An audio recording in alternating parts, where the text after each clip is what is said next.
Hello.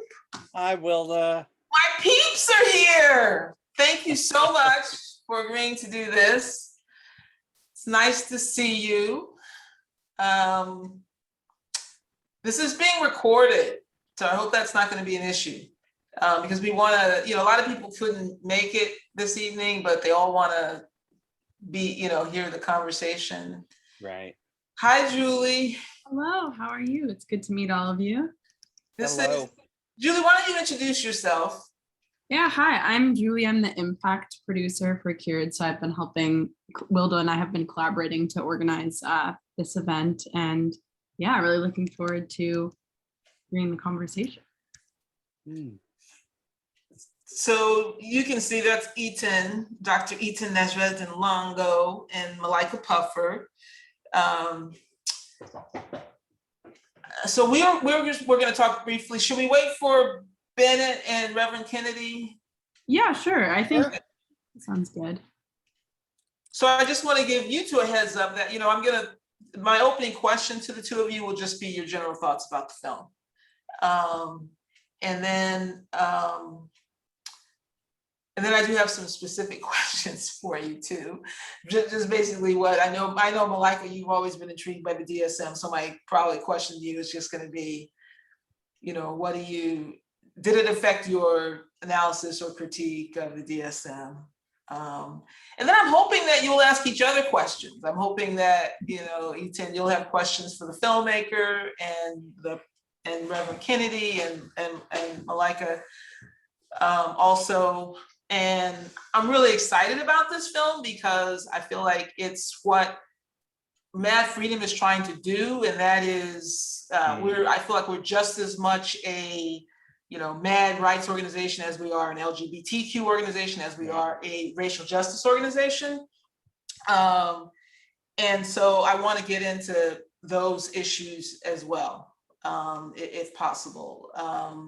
Just because watching it as a queer person, and then watching it as a person who's both Black and queer, or a woman and queer, so I feel like there can be some richness there, particularly because how much racism and mental illness have been linked in our society. So I want to get as deep and as rich as we can, and then I want to also leave time for the people who are joining us this evening to ask questions, if that's okay. But I really want to have a light hand on the moderation, and I will only kind of jump in if I feel like there's maybe a dead spot or something. But I really just wanted this to be a conversation between the four of you that we're kind of eavesdropping on. So let it be that. And then at the beginning, we're going to show the trailer for people who may not have had a chance to see the film. So we'll do that right away. Wildo, would you mind maybe making me a co-host so that I could? Of course. Yeah, I'll just share screen. Yeah, I'll just allow you to. The co-host thing has never really worked for me because they say you have to be in the same organization. So I will just let you share your screen and hope we don't get bombed by somebody else taking advantage of that as well. But I don't think we will. Welcome, Bennett Singer. Hello, hello. Nice to see everyone. I want to congratulate you on this film, but I also want to congratulate you on an earlier film that I hadn't actually remembered you had done, and that's the one on Bayard Rest. That's an excellent film. That's very heartening to hear that it's on your radar. Yes, definitely on my radar. That was such a life-changing project. Yeah, I feel very lucky to have worked on it and had so much immersion in Rustin's world.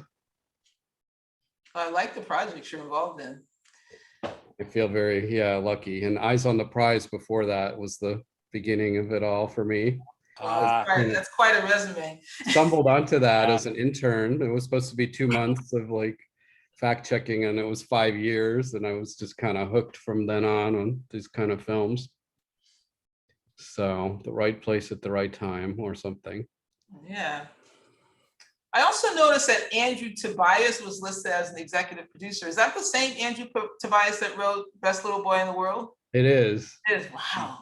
I know. He's an activist in his own way, or a philanthropist or something. Yeah, Like, yeah. Well, he's also we both attended HBS, so I guess he's Right. done quite well for himself. I totally agree. Yeah, But he's giving back in some he is. He's done some tangible interesting. ways. Yeah. And he's certainly opened doors for us and been such an ally and, partner on this project and on the Rustin project. So The other thing I wanted to know if Kay Lahusen ever got to see the film before she died. I mean, She how did. long she did? Oh, good. Patrick and I, in a somewhat terrified moment, went and visited her last year, or I guess before the pandemic. It's a blur as to when, but we showed her a close to finished rough cut, and Okay. she gave us the official sign of approval. And then we had DVDs ready that we sent her like a month before she died. I'm not sure if she did or didn't get a chance to see that version, but she saw the like 98% final version. Nice. I think she said something like, "Oh, I really like it. It's kind of long," which I kind of agree with. Like the short one, like the PBS version is going to be 52 minutes, which we're working on now, which seems Oh, so you're cutting. we're cutting, but in some ways they said like with rebroadcasts and overall viewership, if we go with the shorter version, it will reach more people. And I can understand that. And I think it kind of does work, the tighter, shorter version. So I don't want to dominate this because what I said before you got on, Bennett, is that I want this to be a conversation between the four of you that the rest of us are eavesdropping on. And we're going to open it up to questions, probably the last 15 minutes or sooner if you don't turn out to be very good conversationalists, which I would be surprised. I would be surprised by. I see. And so I'll have, I have an initial question, and and I'll have questions ready if the conversation lags, but I do really want it to be a conversation. And it's, think about we're recording it, and I think more people will see the recording than we'll see it live here.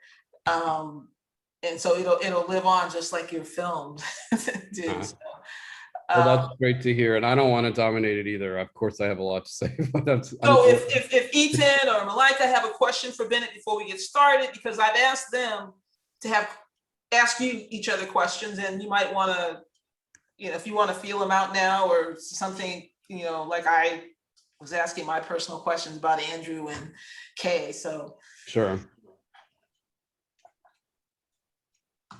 Can you put stuff in the chat? Yeah, Reverend Kennedy will be joining us in a couple minutes. Okay. While you're thinking of those questions, is it okay if I do a quick trailer test just to make sure it's Go for it. great?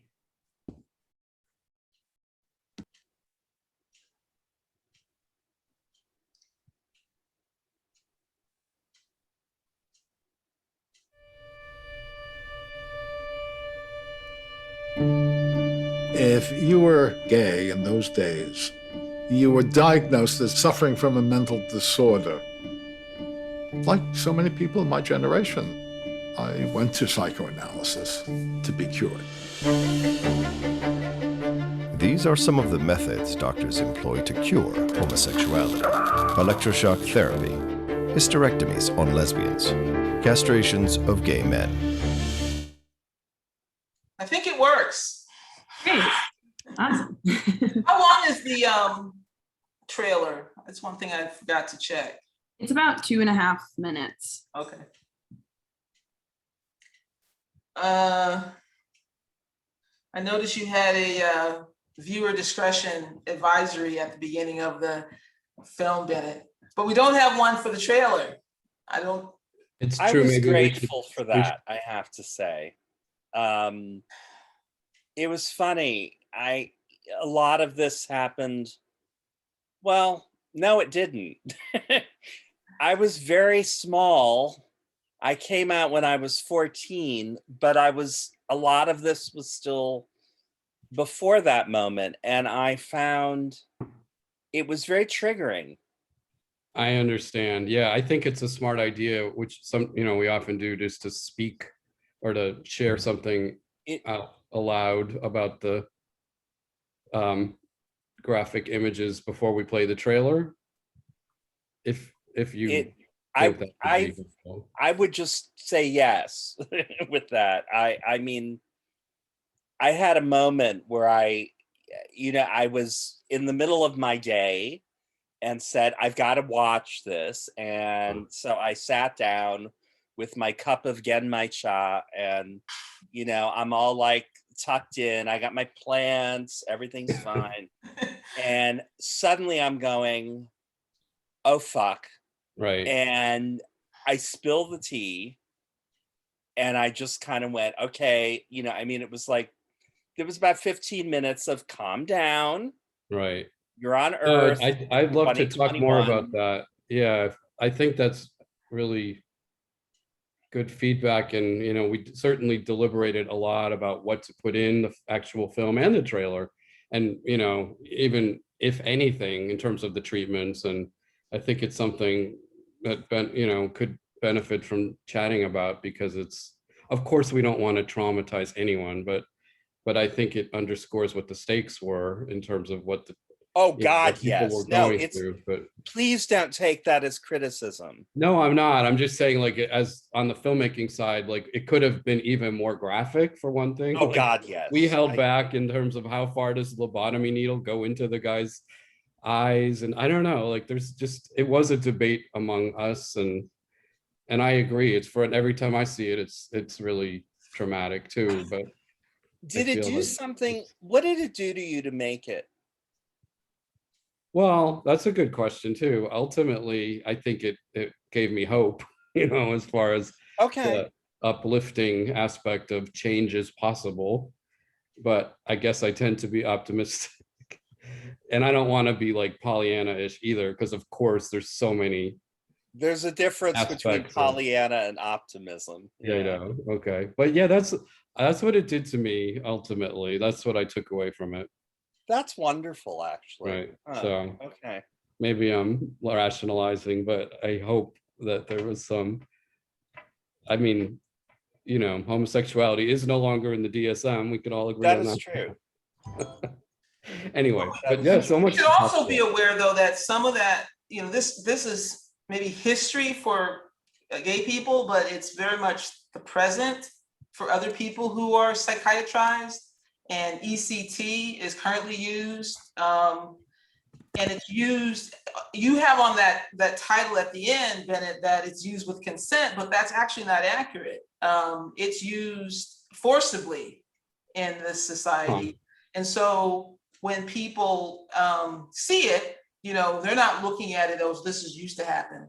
Some people will see it and it's happened to them. Yeah, no, that's also something I would love to discuss, because we're actually figuring out the text for the PBS version, and if you have input on that, I'm interested to hear.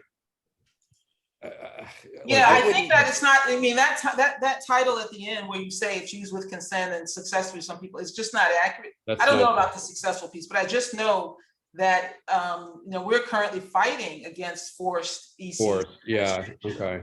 Well, that's definitely helpful for us to understand and get because of course we want it to be accurate, and I could, if we keep, I don't know if we'll keep that at all with our cutting, but I feel like if we do, we could make it more refined and more accurate. And then also just know that, when you think about showing the trailer or showing the movie, that, some people will be looking at it through the lens of history, and some people will be looking at it through the lens of what happened to them. Right. In terms of the trauma of it. I understand. Yeah. And that's, so, I think that's always was our intention, that it's a piece of history that does have so many resonances, but can be complicated too. So yeah. It was interesting because, it shows that things don't change evenly. Absolutely. Good evening. I see that Reverend Kennedy is signing on. Hello, hello. Yes, welcome, Reverend Kennedy.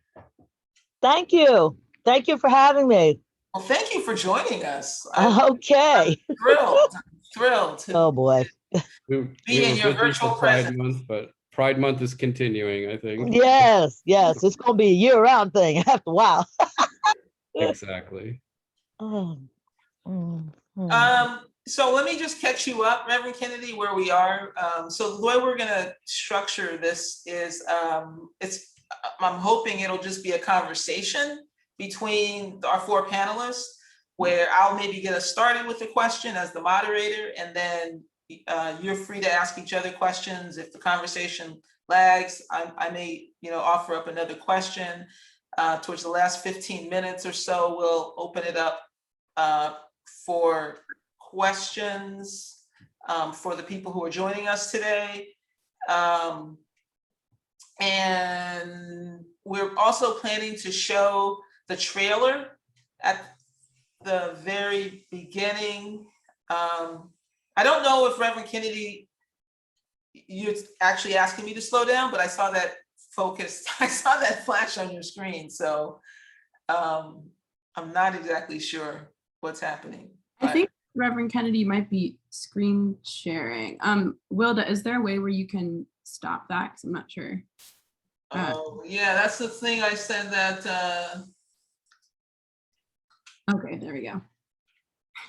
I thought no one would do that, and there's someone did that. Possibly not intentionally, though. Yeah, that was an accident. Technology can be. There, okay. He's back. All right, you're back. Okay. She's gone again.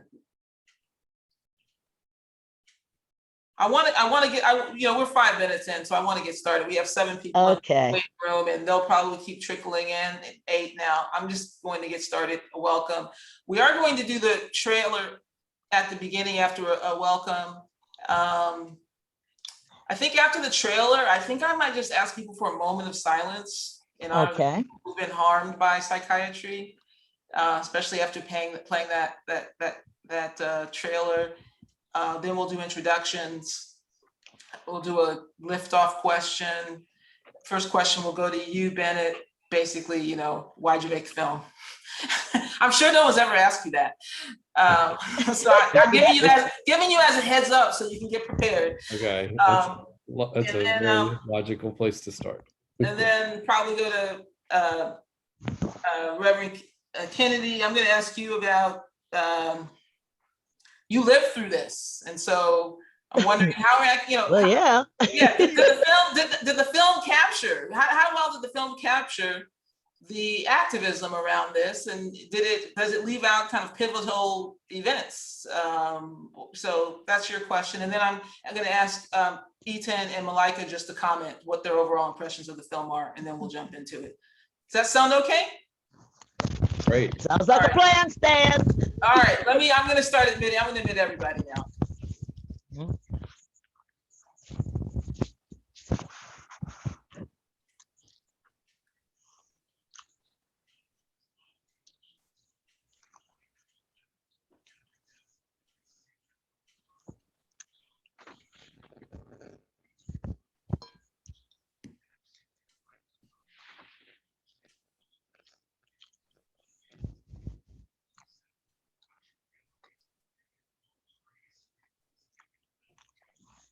Good evening, everyone. Welcome to MadFreedom's observance of International Mad Pride Day. This is a panel discussion of the documentary CURED, and I'm really excited to welcome you to this fabulous panel that we've put together here, which you will meet in a little bit. Before we start, we do want to show the trailer of the movie for those who maybe haven't yet seen the film. And for those who haven't seen the film, there's still an opportunity to watch the film up until midnight tomorrow. So if you haven't, I encourage you to do so. And the trailer will provide a little bit of background to provide some context for the discussion. I do want to advise you that the trailer does show graphically depicts some of the so-called treatments that were used to cure homosexuality. And I'm just letting you know that because it can be jarring, and so I want you to just prepare yourself for that. And then we'll come back on and we'll begin our program.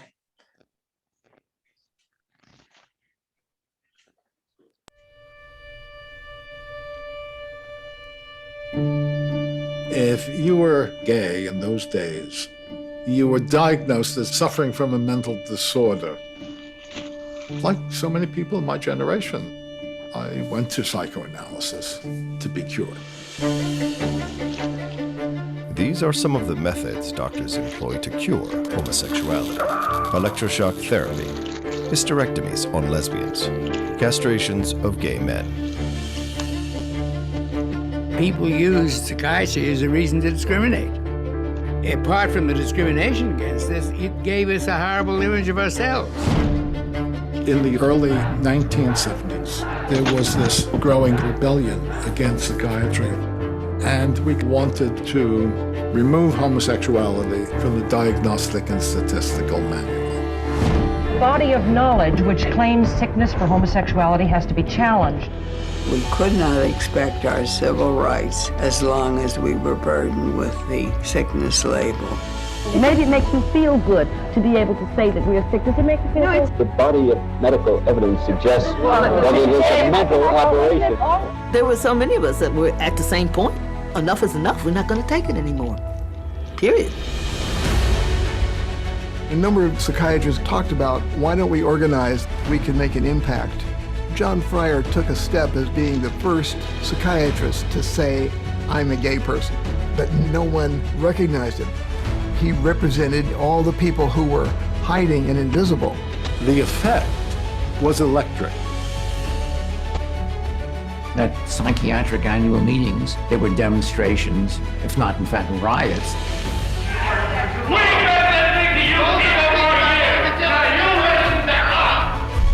Ron Gold's a gay activist. He got up there and he yelled out, "Stop it, you're making me sick." I told him in my speech, you don't have the right to decide that perfectly happy people are sick.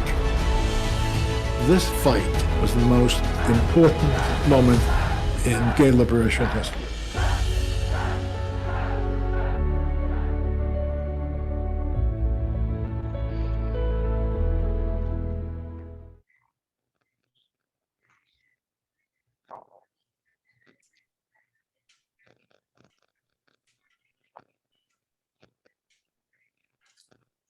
Before we introduce our panelists for this evening, I would like to just take a moment of silence to remember all those who have been harmed by psychiatry.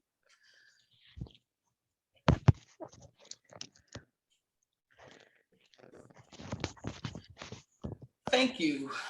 And now I'm going to introduce our panelists. I'll begin with our co-director, Bennett Singer, who is a Los Angeles-based filmmaker and the co-director and co-producer of CURED, along with Washington, DC-based filmmaker.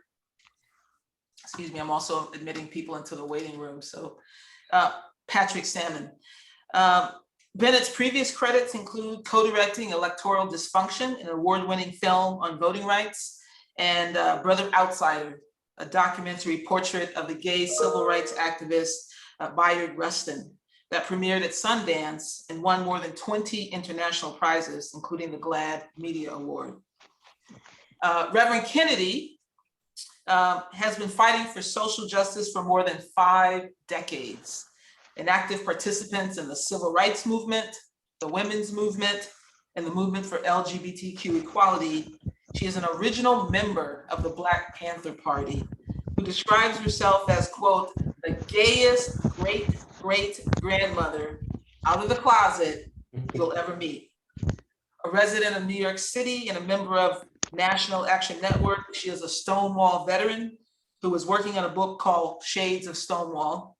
Reverend Kennedy is also featured in a new exhibit and book called Not Another Second, which tells the stories of 12 LGBT seniors.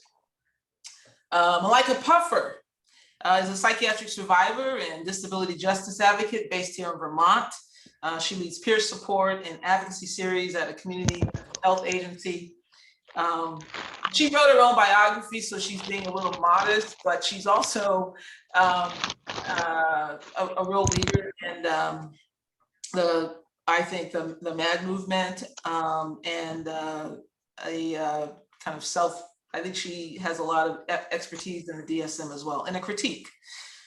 And finally, Dr. Etan Nasreddin-Longo, trained composer and ethnomusicologist, has been working on social justice since his teenage years.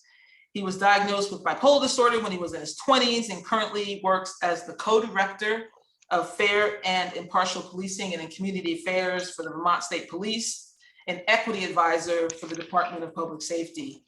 And I've had the pleasure of just listening to Dr. Nasreddin-Longo speak, which is why I really wanted him to be here. He's mesmerizing. So thank you to all of our panelists.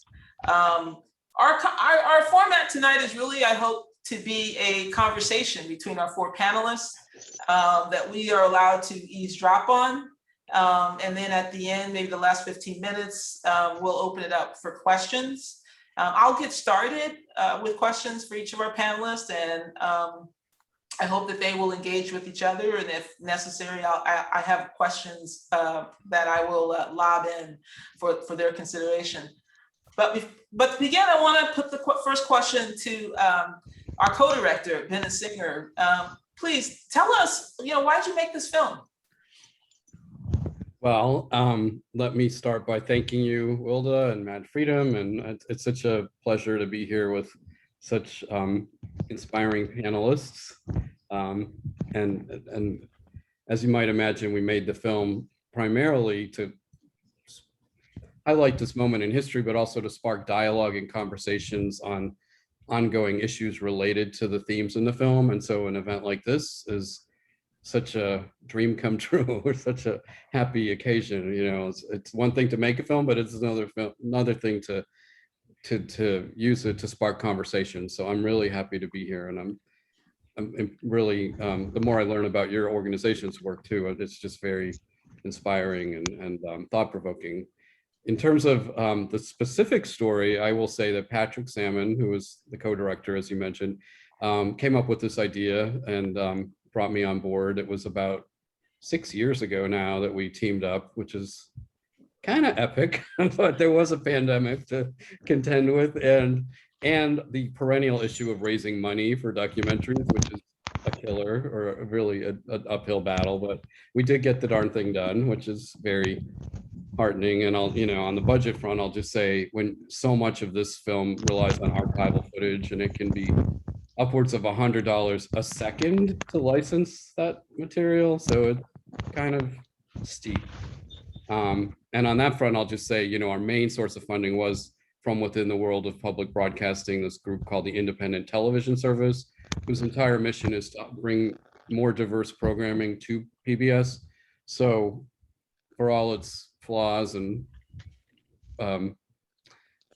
pros and cons, it speaks well, I think, to PBS that they were the ones that came through with the money and really saw value in bringing the story to light, as did Patrick and I. And we really felt that it was such a turning point in the modern movement for LGBTQ equality, and such an undertold or relatively unknown story. Of course, Stonewall deservedly gets, major attention as a major turning point.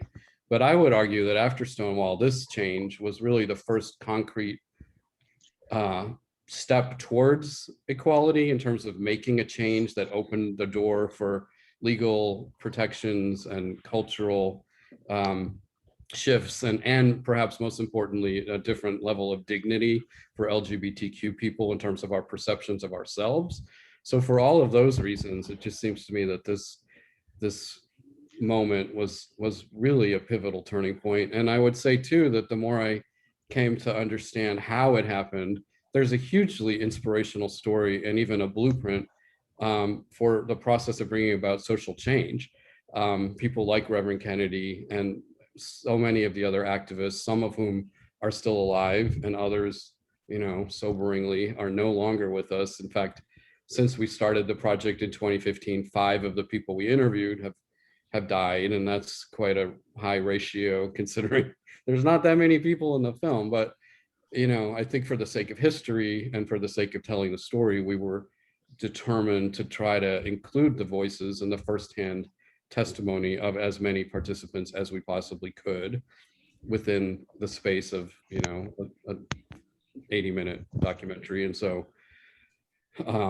we were really honored that we have so many people who were part of the struggle sharing their testimony, and I think offering, at a time when there wasn't really yet a full-fledged movement for LGBTQ equality, and there was certainly no sense that this victory would be inevitable. These activists set out to change something that they saw as an injustice, and I think that core principle is so resonant and so inspiring for me, and I hope for other folks who see the film. So that's a thumbnail as far as what we have been thinking and why we delved into this project.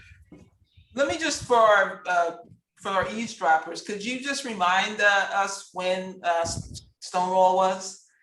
Because you talked about it being kind of more pivotal. Do you remember? Sure, it was in June of 1969. Okay, and this happened in basically 73. The change happened in 73, the activism, the first APA conference that was disrupted by these activists through a zap was 1970, right. Which we show in the film. And then 71 and 72 was The Man in the Mask, John Fryer, which was really kind of the specific incident that inspired Patrick. He, came across a screenplay for another film project that really sparked his interest in that moment and the greater activism. So that was 72, and then 73, there was a whole panel at that convention in Hawaii where for the first time psychiatrists actually shared the stage with gay people and had a conversation, which is another takeaway, I think, that process of dialogue. But yeah, so Stonewall was 69 and this happened in 73 as far as the official change and removing homosexuality from the DSM. Thank you. So Reverend Kennedy, I want to turn to you. You've lived through the Stonewall and the events that are memorialized in the film. And how well does the film capture the activism around removing homosexuality from the DSM? And are there pivotal events that the film doesn't include that you think are also part of the story? Well, how much time do you have? Not much.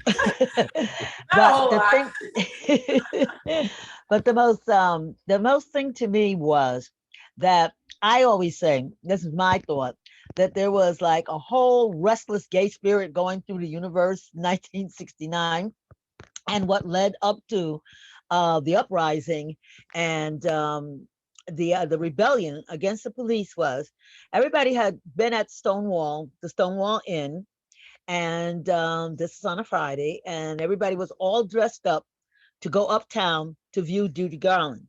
Judy Garland was what we were called in those days, a nicer name. We were the underground, and Judy Garland was a friend of the underground. So everybody went uptown to view Judy Garland. And when they got uptown, lo and behold, the lines were like around the block almost twice. And at that time, the heavens just opened up and it poured down rain on everybody's finery because they had on their best jewels, the whole 9 yards. And they went back to the Stonewall Inn. And this was the time that when the last time that the cops pulled one of their famous raids. There used to be a football player that would come in from California and just dress up on the weekends, be able to dress in drag and just hang out. Only this time, when they got back to the Stonewall, the cops used to carry these great big old signs that said, "This is a raided premise."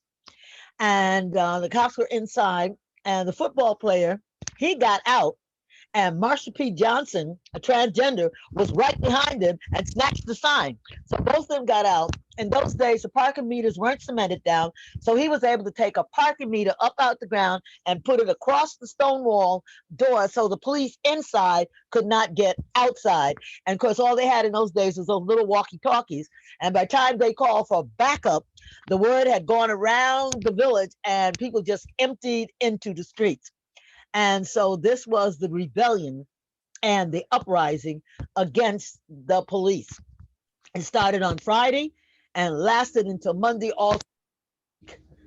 And the thing about it was everybody's beginning to feel like, okay, enough is enough. As I said, not taking it anymore. And I got into the fray on Saturday night. Saturday morning, Storm, who was a bouncer at Henrietta Hudson's, came to the Stonewall, and by that time people were engaged with the police, and his cop slapped Stormy, and Stormy slapped the cop back, and it was on. Saturday night when I got there, Sylvia Rivera and we were chased by a cop up Christopher Street into what was Gay Street, but it was a cul-de-sac. We thought we could run through Gay Street and get away. And of course, I was a minister that as I am now. And of course, I was wearing my collar. And that's another story. But I was wearing my clerical collar. And this cop took one look at me, thinking I was a man, and said, "Oh, there's a faggot imitating a priest." And he was going for his gun. When he went for his gun, at that time, the trash can covers weren't chained down. So I grabbed these 2 trash can covers and clammed him upside the head. And me and Marsha and Sylvia Rivera got away and got back into the fray. Whoa, that is definitely an account of someone who was there. I want to get back to you. I'm going to come back to you, but before we do that, let me go to Malaika and ask her. You've watched the film, and I know you've always had an interest in the DSM. What are your thoughts about the film, and did it affect your thinking and critique of the DSM? Thanks, Wilda. So grateful to be here with you all. I really appreciated watching the film. There's something that is like simultaneously really painful about learning about this kind of history, and also like really connected and hopeful and relieving and inspiring. And I felt a lot of gratitude for the film existing and for all of the stories that were in the film. And yeah, I think there were so many quotes that I noticed of the way that people were talking about their experience of being pathologized by the DSM via the diagnosis of homosexuality, that were just almost like word for word the way that I had thought and felt, or have thought and felt, and do thought and think and feel about my experience of being pathologized by the DSM, not directly related to being queer.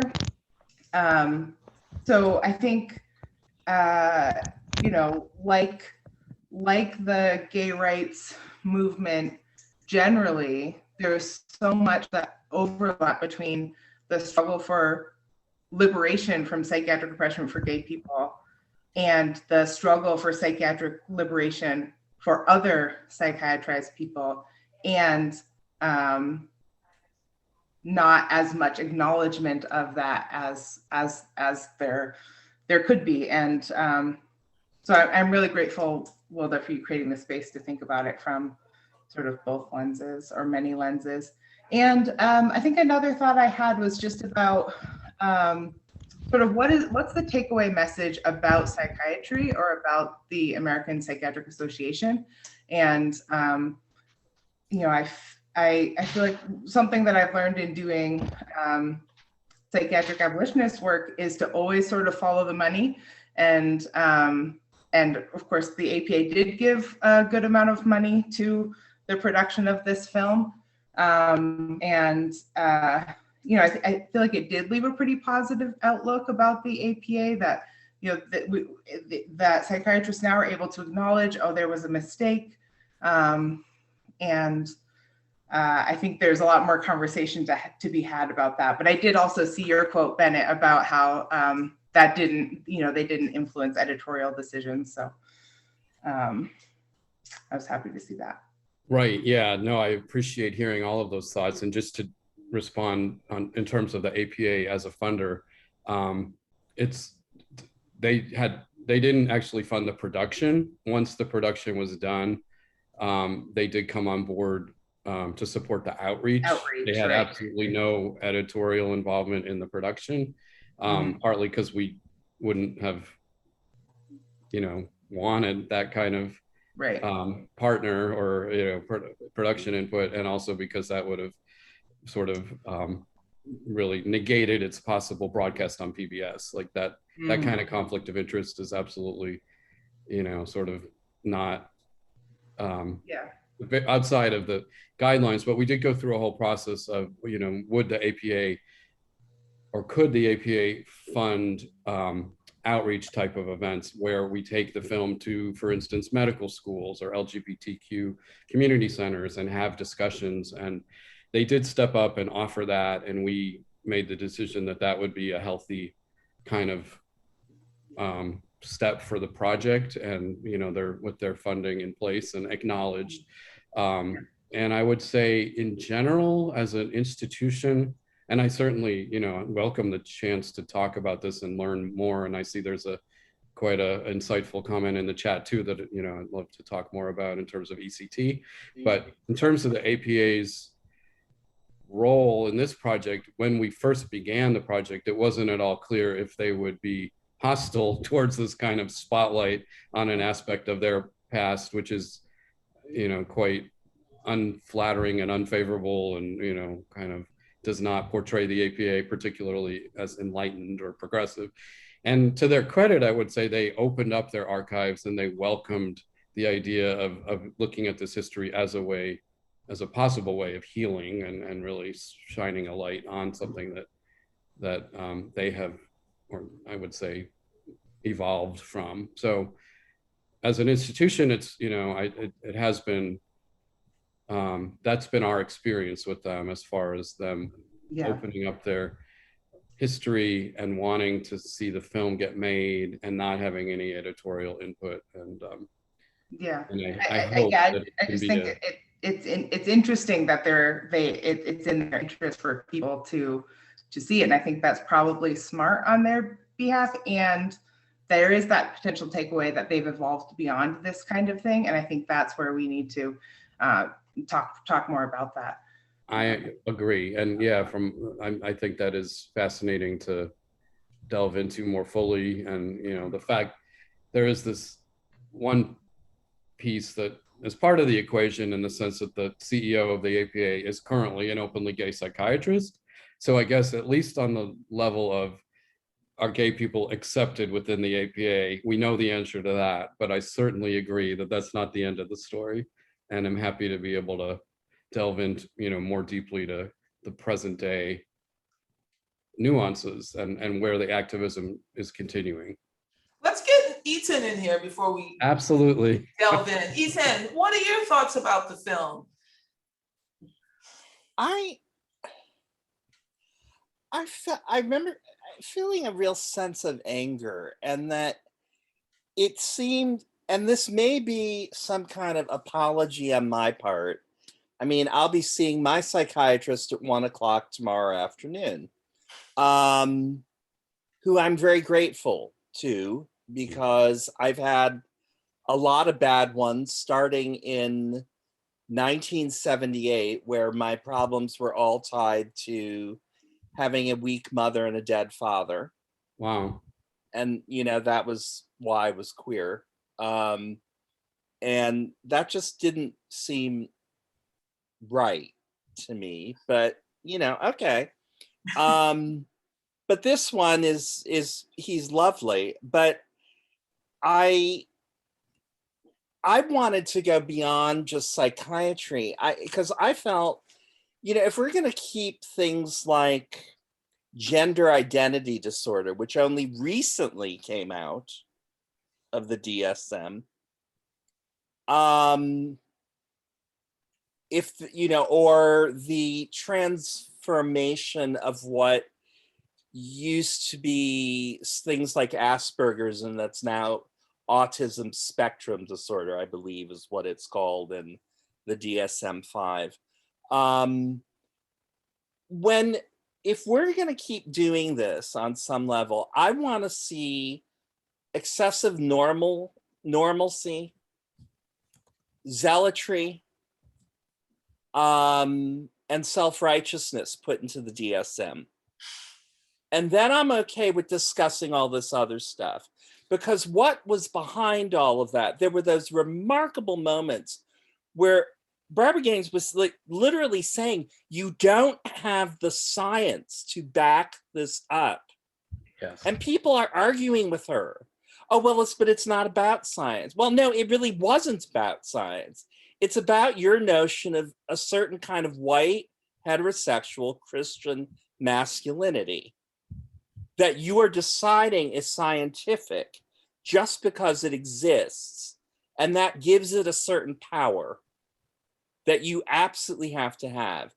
And it felt to me like there's a critique that goes way beyond psychiatry that needs to happen, about how this society looks at the question of what is normal. I remember just personally being so happy the first time I heard neurodivergent in opposition to neurotypical. Oh my God, I don't have to be fixed. For the first time in my whole goddamn life, I'm not broken. And I remember just this Wilda, mad freedom. I felt so liberated at that moment. And this film really tied that back to me, to these questions of what is normal. And then the contingent questions on that, people who get self-righteous about what they believe is normal. A certain notion of religion that gets put into that and imbricated into that discussion. So I actually stopped watching the film and felt angry. I mean, happy in a weird way, but quite rageful, because I don't think those questions have yet been asked.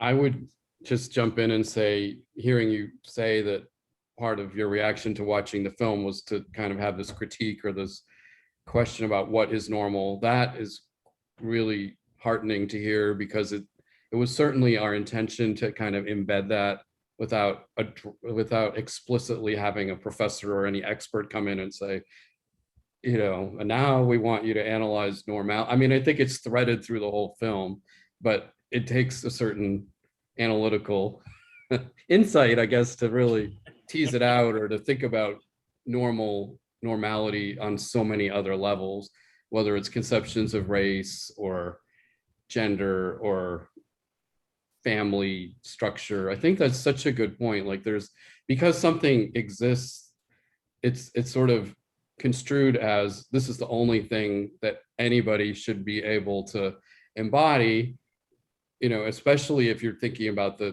post-Cold War world where there's this whole movement in America to keep the country normal and protected from deviance and from otherness and from un-American dangers. You know, I think that is another piece of this in terms of how the DSM got codified or homosexuality became pathologized. Oh, yeah. And so I think what you're talking about is so central, maybe implicitly central to the film, and it's obviously such an ongoing question. Well, and queer always went to commie. Right. I mean, that was such an easy slip. Queer goes to commie, which during that time, what a surprise. I mean, are we really shocked by that? And I'm fascinated now watching, you know, because the same thing is now happening around transgenderism. Absolutely. I mean, what was it, 2 days ago, or was it even yesterday? There's a huge fight going on at Amazon because there's a book that Amazon's trying to put out about how there's some epidemic of transsexualism attacking our daughters. I don't know who R is, but I can hazard a guess, and certainly not mine. But you know, apparently, but we're still doing this. It's like, okay, we're not going to pick on gay people per se, but now we're going to go to the next. Well, it's transsexuals. I mean, now that's truly aberrant. It's like, how about we stop with the aberrant? Why not? Let's go there and then work backwards. You know, go to the root and then work back. That's what the film made me feel. I mean, I was just angry, partly because I had just gotten offline and read this whole thing. People are quitting at Amazon over this. And somebody saying, oh, it's a First Amendment issue and all that crap, where I'm always like, yeah, it's always interesting that First Amendment issues like screw up women, screw up people of color, screw up queers, you know, politically people who are way over on the left. First Amendment issues always come up then, and they just have to cope for the good of the Republic. And it was just so strange, you know, watching this film and going, oh my God, we're still doing this. We're still doing this. Well, you're teasing out things like, you know, gender identity, whatever they call the disorder, or transgender people. But, you know, I think one of the biggest assumptions that we make about mental illness is that it exists, right? It itself is an assumption. And what's always interesting to me when I see a movie like a film like this, where on a show of hands, the APA decides to remove homosexuality from the DSM, is why doesn't the profession lose legitimacy, right? I mean, why does that profession, and one of the things that the film didn't do was mention what was happening, a little bit more context. Because remember, in 1961, Thomas Za's book came out, The Myth of Mental Illness. Right. And so he was doing some ground softening for what, you know, what happened in 1970. So, and we've seen how the DSM evolves, you know, based on political pressure, et cetera. So why does the psychiatric profession maintain so much legitimacy in the face of these so-called mistakes? Mm-hmm. I think one of the things that I would get in there is that the biggest thing that I thought was interesting was at least they were willing to open their files and kind of admit that they had made a mistake. I didn't come out in those exact words, but the fact that they opened up and let people like Bennett and Patrick and the whole people that were doing this research finding out that this in turn is human beings. And they had never dealt with people that were gay and happy. They were dealing with people who had been told that something was wrong with them and go someplace and get it cured. You know, so I mean, I think that in this day and time, you say the same things are still going on. Well, it's better now than it was then. And I think although the struggle continues, but let's face it, if you were had to live like that in this day and time, what would you do? Hopefully 1/10 of what you did. Well, I think, Malaika, I want to let you get in here, but I also want to just say that, you know, the movie at the end of the film in those titles, it does allude to ECT, and it does say that it's done with consent now, and that's just not true, which I mentioned to Bennett offline, and someone in the chat has also taken that up. And so it might be better for some people, but it's not better for all people. Malaika, did you want to jump in?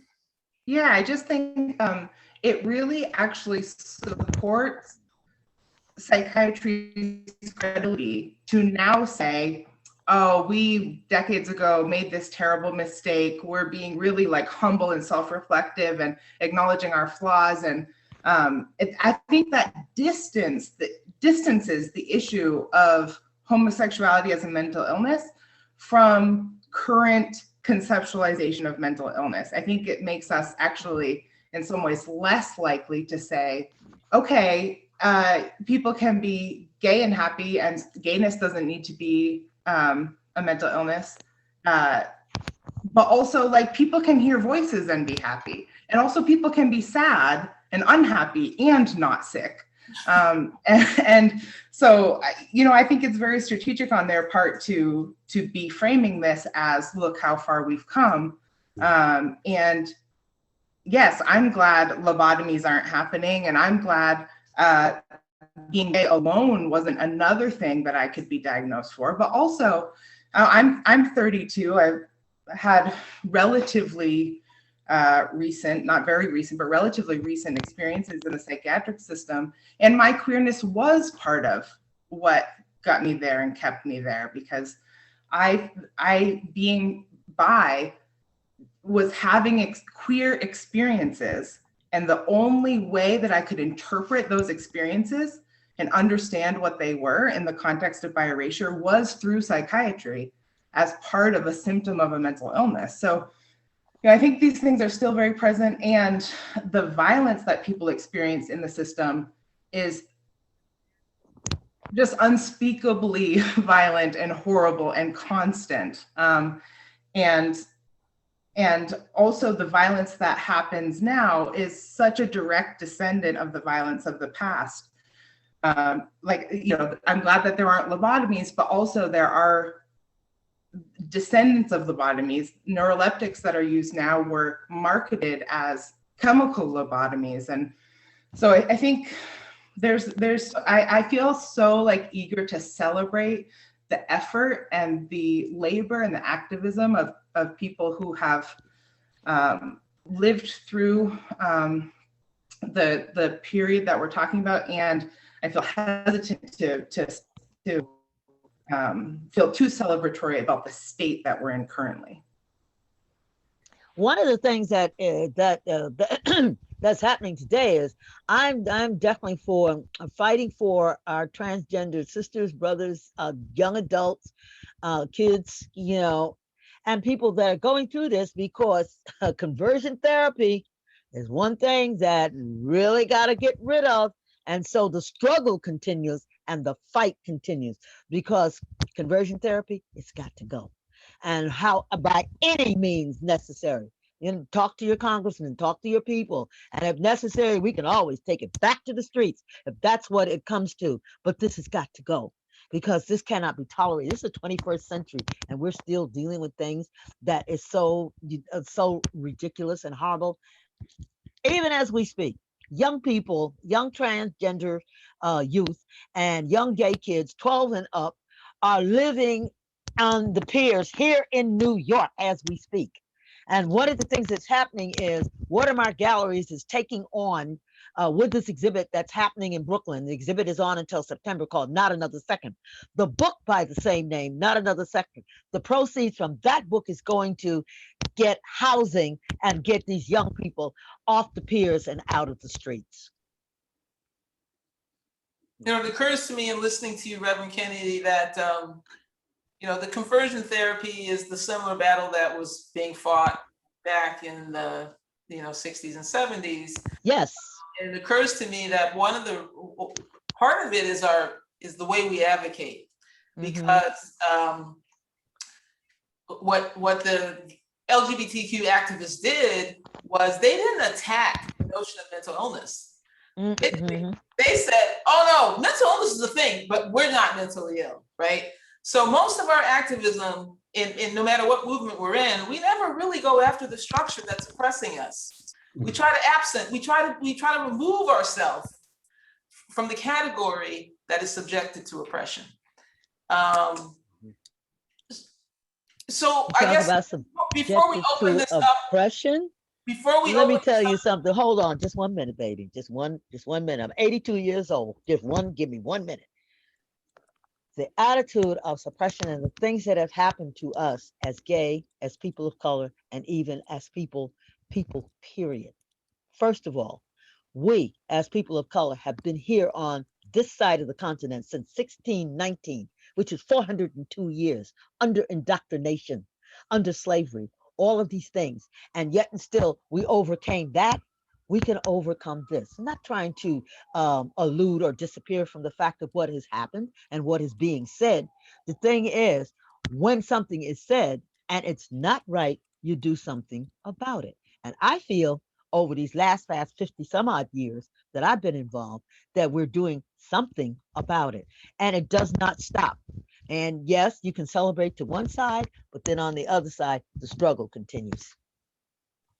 thank you. You can't give up. You gotta keep going. I want to open this up to, you can continue to talk, but I also want people who are listening in to feel free to enter this conversation, ask questions. And maybe this is for all of you who want to weigh in on this, is that what do you learn from this movie about how we might what kind of like bad activism, right? You know, if those of us who have been psychiatrized and harmed by psychiatry, are there lessons for this film for our own liberation? Things that we don't want to repeat or things that we do want to repeat? And if people who are listening in want to raise their hand or open up their, okay, Felix. So I myself am someone who is born with a facial difference. Also, I just recently found out that I am someone with autism. So, and also I've endured severe traumas throughout the course of my life around my identity being facially different. And I find that psychiatrists and the mental health system has overlooked the obvious, which is the identity issues around looking different, and also what psychiatry would deem persecutory beliefs, or feelings of being like laughed at or ostracized, or self-imposed isolation and stuff like that. I find that throughout all the years that I was in the mental health system, it seems that was the often overlooked thing, that like, hey, you look different. Perhaps maybe like there might be something there that you feel like you're treated differently. Therefore, perhaps it might be true that any perceived paranoia about yourself might actually be a self-awareness around being someone who is different. Growing up, I had surgeries which helped me to which helped for me to work on my self-esteem.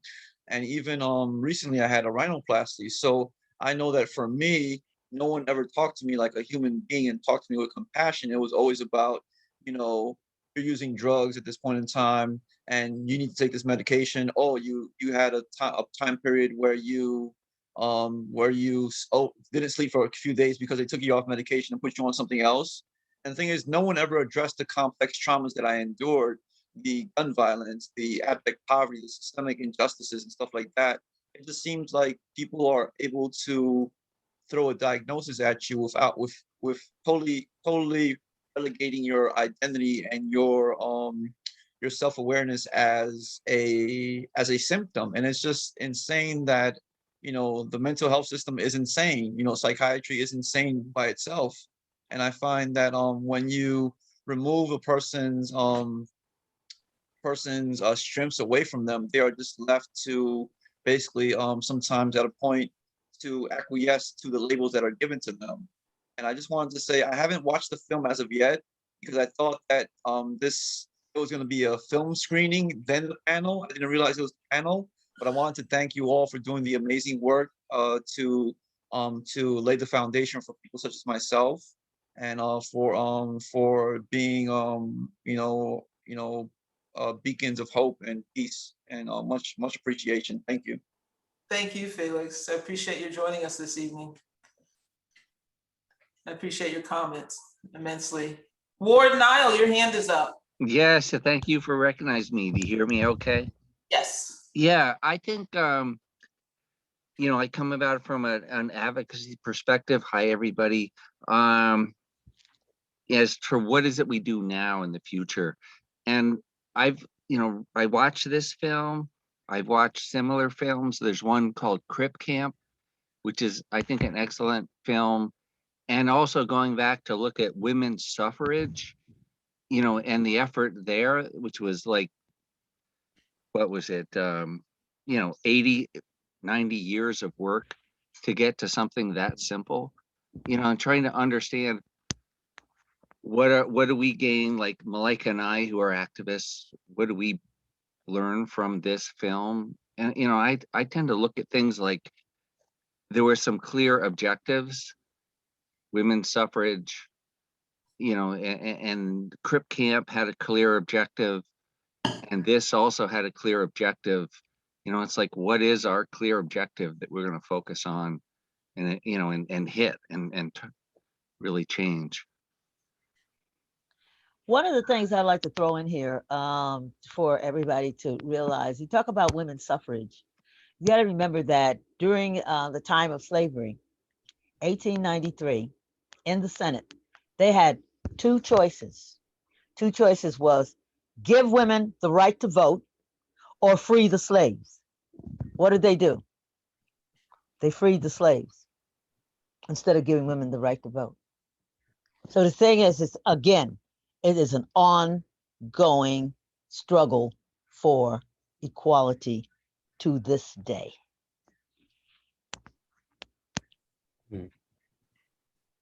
Just think about it. Thank you. Yeah, that's where we're at.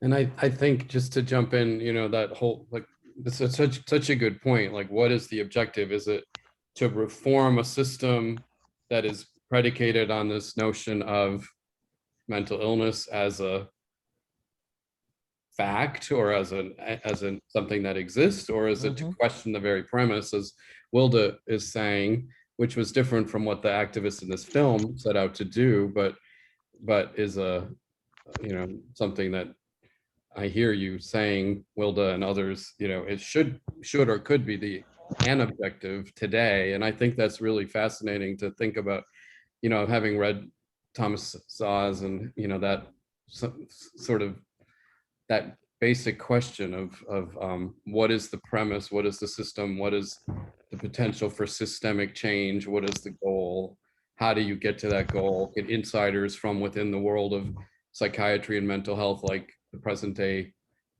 parallel to Thomas Szasz, be part of that conversation. And because I do think, another takeaway in the DSM story, which in some ways is so much more limited and constrained, but there was this really fascinating mix of insiders and outsiders who didn't really coordinate or even necessarily talk to each other, but ultimately achieve something through those joint efforts and the parallel tracks.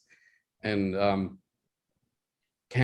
think that's a takeaway. But I also was fascinated, Etan, to go back to what you were saying about your historic relationship with psychiatrists who, it seems like along the way, have in large measure been not helpful, to put it generously, or harmful. And yet I was struck by the fact that you still have are continuing to be engaged with psychiatry. And I was curious just to hear more about that and what your reasoning is, or, is it because, it's interesting, like, and where do you stand on the sort of premise of psychiatry as a flawed or destructive institution?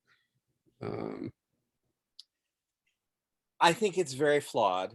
I think it's very destructive. I've experienced it, but I also have,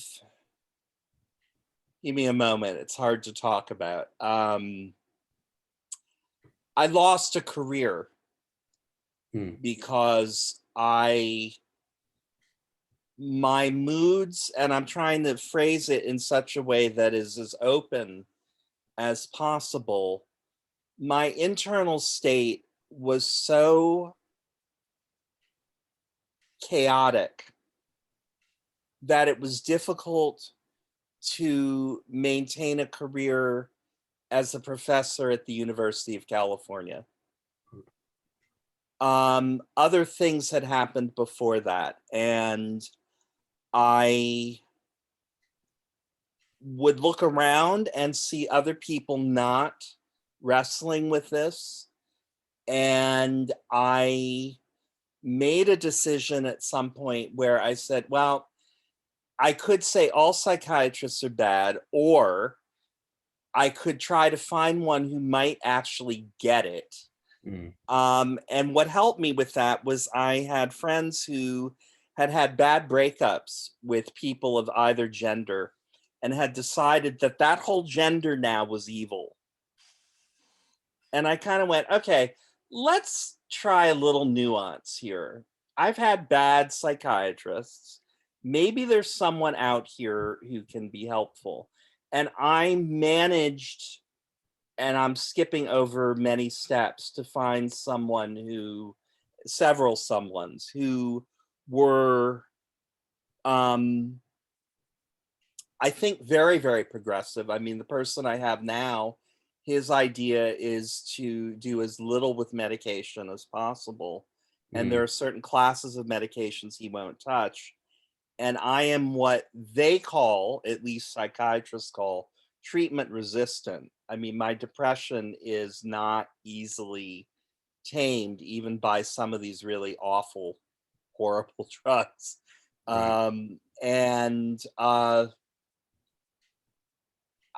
It was desperation. I mean, I was even willing at one point to look very seriously at ECT. I mean, one of my classmates as an undergraduate was David Foster Wallace, the author who suicided. And he was not a friend, but I knew him, had always followed his work. I wasn't that bad, but I was close. And I was desperate. I was desperate. I was vulnerable. And I will admit to you, there are days now where I am desperate and I am vulnerable.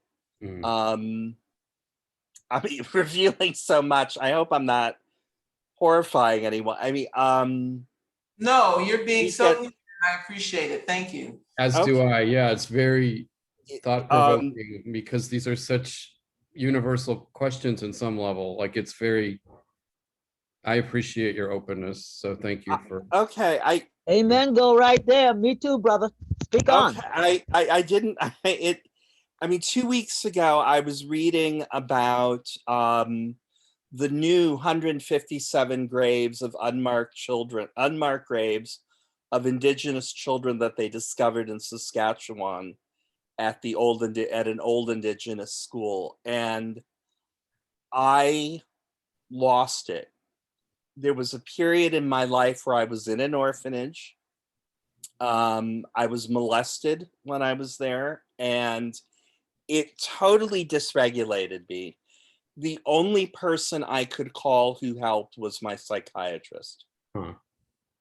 And this was 2 weeks ago. I was absolutely, I mean, I was beside myself. I was, do I go inpatient? I don't want to go inpatient. I'm terrified. I've had horrible experiences inpatient, but something had to break. I couldn't sit with that. And part of it's that I do work on racial disparity every day of my life. It was Saturday. For the love of God, could I just have a Saturday, please, where I'm not dealing with human misery? And then that news story. And my psychiatrist, he was great. He simply talked to me. He said, I don't want to give you anything. And he said it because he said, I don't want to cover it up because it's real. And that's rare. So I'm kind of like trying to figure out how to clone him because he's getting older. And I'm not going around without him. But no, I do think it's very destructive. I mean, I mean, the stuff that happened to me in the orphanage, it was not long after 1973. It was all related to being a gay Black child. Right. And I knew it wasn't. It was the fact that my biological mother was dying of cancer. It seemed pretty simple to a young kid, but I didn't have an MD, so what did I know? Right. Who are the experts? That's another Right. takeaway from this whole story. I mean, I really, I'm embarrassed to say I don't know, but I would really wish, and I hope it does, that the APA has somebody that within its ranks that sits and says, okay, let's look at our past. Let's look at the DSM and go through this shit and say, what else might we be doing here now that is an analog to what we have done? And go through the whole damn thing and review things. That's what, and I don't know if they've got that. I tend to think not, because humans tend to think, oh, we've done that. We're done. Move on. But I would hope they have something like that. I doubt they do. That was a long answer. Well, thank you for that answer. Malaika, you said in the chat that you'd like to respond. You have a comment? Yeah, I'll try to be brief, but there's so much to say about all of this. I just want to say really briefly about what you're talking about, Etan. I feel like this metaphor is coming to mind that I heard from Miriam Kaba, who I think heard it from someone else that she credits, but I don't remember, in reference to police, but I think it works for thinking about the psychiatric system as well, that it's like psychiatry is like a burger stand in the middle of the desert that serves really bad burgers. And you might choose to go there because there's no other food around, but that doesn't, you going there and eating those burgers doesn't necessarily mean that that is the best, most nourishing food that you could have. And also maybe it's good. I don't want to yuck anyone's yum, but what if we could have more options? And yeah, that I feel like that is a vision that I have a lot. But Wildy, you asked a while ago about what is the lesson or the takeaway from this documentary about what we might do now. And I feel like for me, the lesson was that we need more visibility, that this happened in a context of gay rights generally getting a lot of visibility. People could see and know about gay people living their lives and not only have horror stories and shame-based representations of gay people.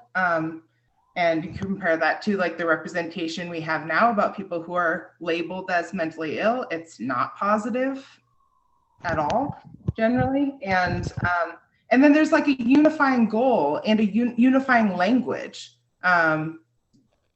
The umbrella of gay or queer is LGBTQIA+ is a really big umbrella, and there's a lot of experiences under that.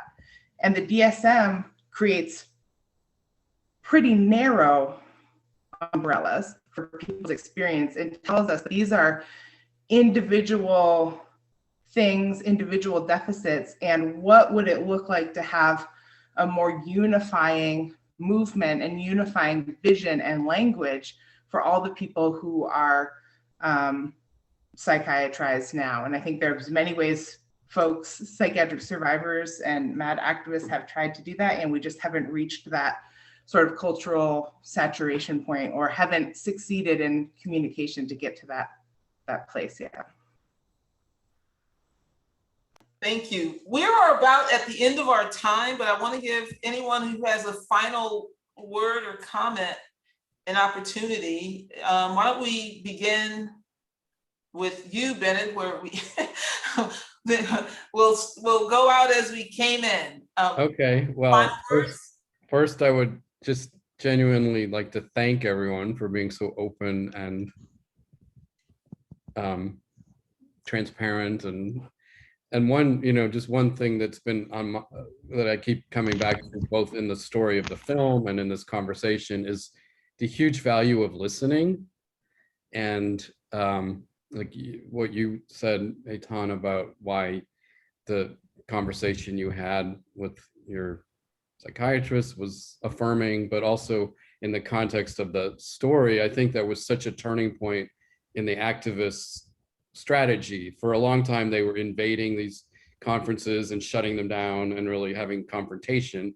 And then at some point they shifted, and miraculously there's actually footage where you hear one of the activists say, "This has been a monologue for too long. We want to talk to you and let's have a dialogue." And you see that dialogue starting. And I just feel like that process of listening was a turning point within this particular story and can be very affirming and transformative for other efforts to bring about systemic social change. So that's my optimistic, hopeful, and I don't want to oversimplify anything. And I just want to say thanks again to everyone for engaging on what are, of course, such pressing and life, like urgent issues.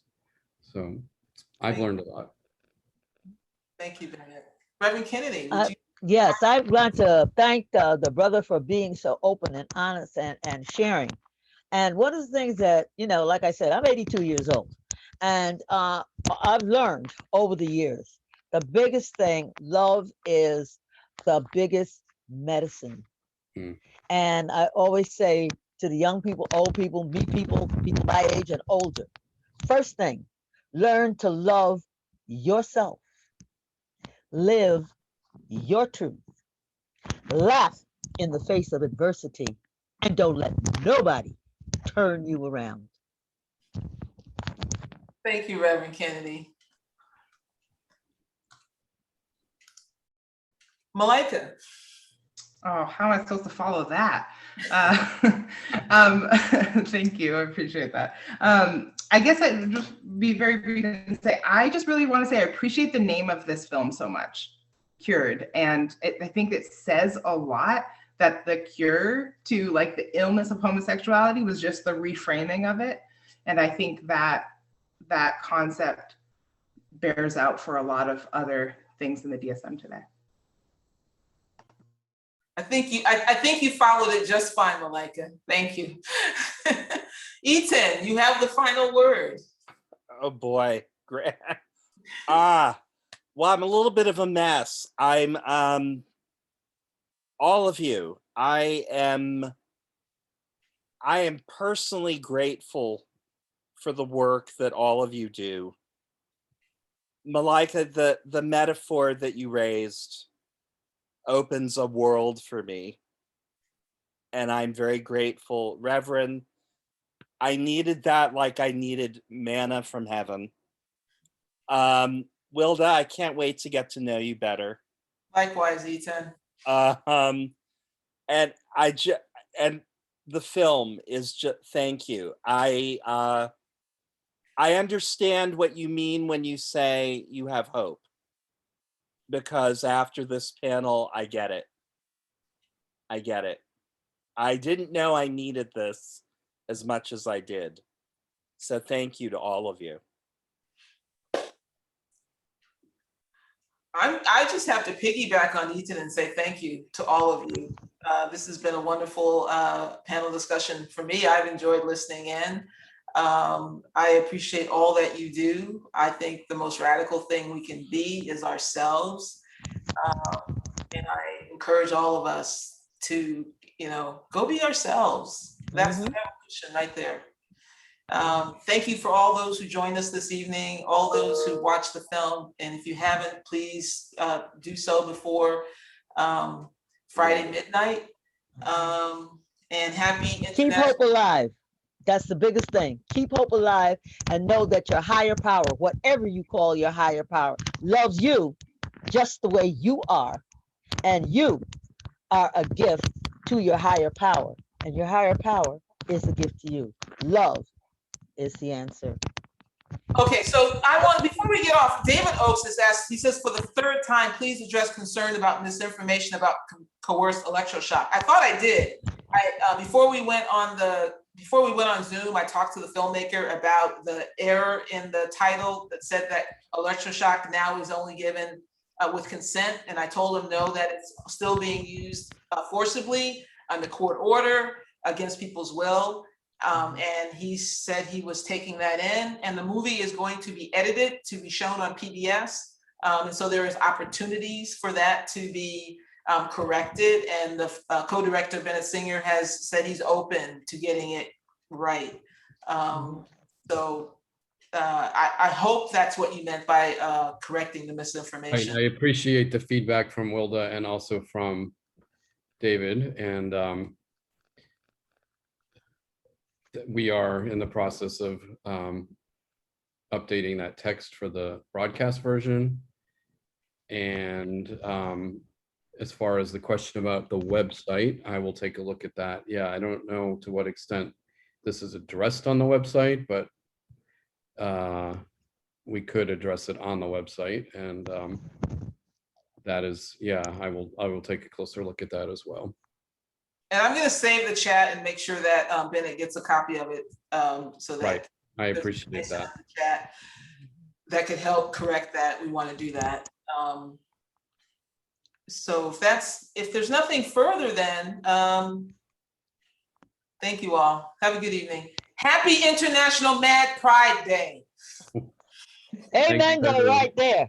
Bye all.